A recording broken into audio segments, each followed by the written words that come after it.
Hello আমার followers, নিয়ে আসলাম একটা ফ্রেশ ভিডিও। এই ভিডিওটি আমি করেছি গুলশান 2 গোল চত্বরের পাশে যে বার্গার কিংয়ের গলিটা আছে সেখানে। সন্ধ্যার পর থেকে এই গলিটা হয়ে ওঠে এক টুকরা ছোট্ট পুরান ঢাকা। হ্যাঁ, পুরান ঢাকায় আর যেতে হবে না, এখানেই অনেক কিছু পাওয়া যায়। অনেক কিছু মানে অনেক কিছুই। Kebab, fish kebab, tandoori chicken, shawarma, fried rice, french fry, chicken fry, burger, pizza. এই যে রংপুর চায়ের দোকানটা দেখছেন, এটা সেল করে শুধু চা আর অল্প সামান্য কিছু স্ন্যাক্স, বাটার বন, এই টাইপের জিনিস। এই যে গাড়িগুলো দেখছেন, এগুলো সব এসেছে এইগুলিতে। সবাই এখানে খেতে আসছে। তো আগে আমি আরও অনেক বছর ধরে এখানে আসি। আগে এত জমজমাট ছিল না, বাট ইদানিং দেখি প্রচুর ভিড় হয়। এই যে এখানে জুসের দোকান আছে, একদম ফ্রেশলি ওরা আপনার সামনে বানিয়ে দিবে। ওই যে বার্গার কিংয়ের দোকানটা দেখছেন, এখন হয়তো চিনতে পেরেছেন গলিটা। ইভেন এখানে গাড়ির পিছনে ব্যাগ ডালাতে মানুষ চিপস, জুস এগুলো বিক্রি করে। এই দোকানের পিৎজাটা দেখে মনে হলো খেতে ভালো হবে। তো আমার ছোট মেয়েটা বলল যে সে পিৎজা খাবে, তার জন্য আমি একটা ছোট্ট পিৎজা অর্ডার করলাম। তো বাচ্চা মানুষ, তাই আমি হাবিজাবি না নিয়ে জাস্ট চিজ আর চিকেনের একটা পিৎজা নিলাম, সবচেয়ে ছোটো সাইজ, কারণ আমি জানি এটারও সে 4/1 ভাগ খেতে পারবে না। তো আমার সামনেই বানিয়ে দিচ্ছে, দেখেন সুন্দর করে, ঝটপট বানালো। আমি খালি অবাক হয়ে তাকে দেখলাম যে বাসায় একটা পিৎজা বানাতে আমাদের কত সময় লাগে আর এরা কত এক্সপার্ট। তো এই যে বানিয়ে দিচ্ছে, প্রচুর চিজ দিয়েছিল। আমি ভেবে পাই না যে এত সস্তায় ওরা কিভাবে দেয়। মাত্র 240 টাকা ছিল ওই ছোটো সাইজের পিৎজাটা, এবং সবচেয়ে বড় সাইজের পিৎজার দাম হচ্ছে 850 টাকা, 15 ইঞ্চি। এই তো ওদের বেকিং করা শেষ, এখন কেটে দিচ্ছে, আবার একটু অরিগ্যানো ছিটিয়েও দিচ্ছে। তো মহা ব্যাপার, এত অল্প দামে পিৎজা দিচ্ছে তারা। বড় বড় দোকানে তো অনেক দাম। এই যে তাদের ম্যানুয়াল ওভেন, এখানেই বেক করে। এই যে দেখেন মটকার চাও বিক্রি করে এখানে, বিভিন্ন পদের হালিম আছে, এবং শুধু যে খাবেন তা না, পার্সেল করেও নিয়ে যাবেন সেই ব্যবস্থাও আছে। এখানে আমি হাঁটছিলাম আর দেখছিলাম এই লোকটা কি সুন্দর করে হাতে রুটি বানাচ্ছিল, হাতে ঘুরিয়ে ঘুরিয়ে রুটি বানাচ্ছিল। এই যে রংপুর চা দোকান, এই চায়ের দোকানে এই যে উপরে দেখছেন বিভিন্ন পদের চা পাওয়া যায়, কিন্তু আমি সবসময় নর্মাল চা খাই। আমার ছোটো মেয়ে আমার সাথে গিয়েছিল, বড়টা বাসায় ছিল। হঠাৎ করে মনে পড়লো যে আমি তো দই ফুচকা খেয়েছিলি। তো মাঝে মনে পড়াতে একটু ভিডিও করে নিলাম, ভুলেই গিয়েছিলাম। এই যে এটা একটা জুসের দোকান, এখানে নিম্বু পানি, মাল্টার জুস, অনেক জুস। এখানে 3-4টা ফুচকার দোকান আছে, মোমোর দোকান আছে।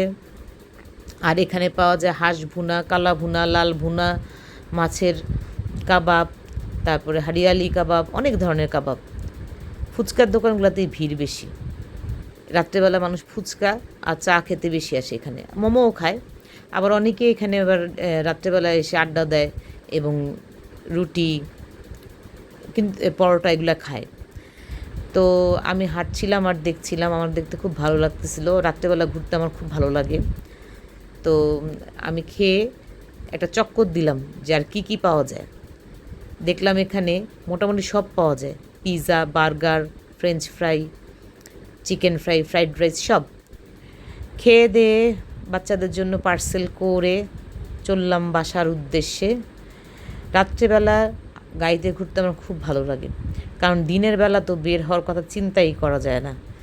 যেই রাস্তায় রাতের বেলা 10 মিনিট লাগে, সেই রাস্তা যেতে দিনের বেলা লাগে 2 ঘন্টার বেশি।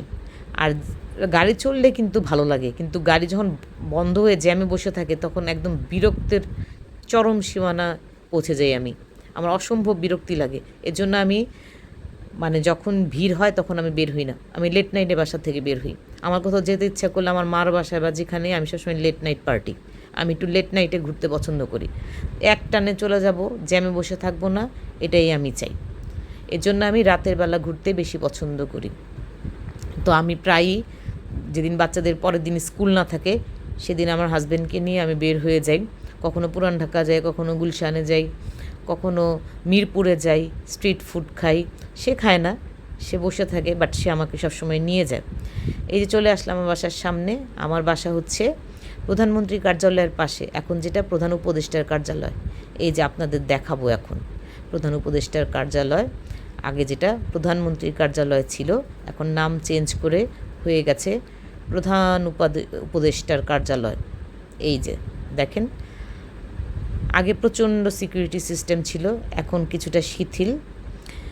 এখন মানে সিকিউরিটি আগের মতো অতটা বেশি নাই। আগে একদম কিছু দূর দূর পরপরই ছিল গার্ডস। এখানে অনেকগুলো গেট, ওটা আমি ফ্রন্ট গেট দেখালাম। এখানে 2 নাম্বার এবং 3 নাম্বার গেটও আছে। আমার এইগুলি দিয়ে আমার বাসায় যেতে হয়। এই ছোটো ছোটো বক্সগুলো দেখছেন, এখানে প্রতিটা বক্সে 2 জন করে গার্ড থাকে। আগে অনেকজন থাকতো, 5 জন 6 জন করে থাকতো। এই যে এই পুরাটাই প্রধানমন্ত্রীর কার্যালয়, মানে প্রধান উপদেষ্টা কার্যালয়। এটা হচ্ছে সংসদ সদস্যদের ভবন, পুরাতন। এখন নতুন এমপি হোস্টেলটা তো আপনারা জানেনই কোথায়। চলে আসলাম বাসায়।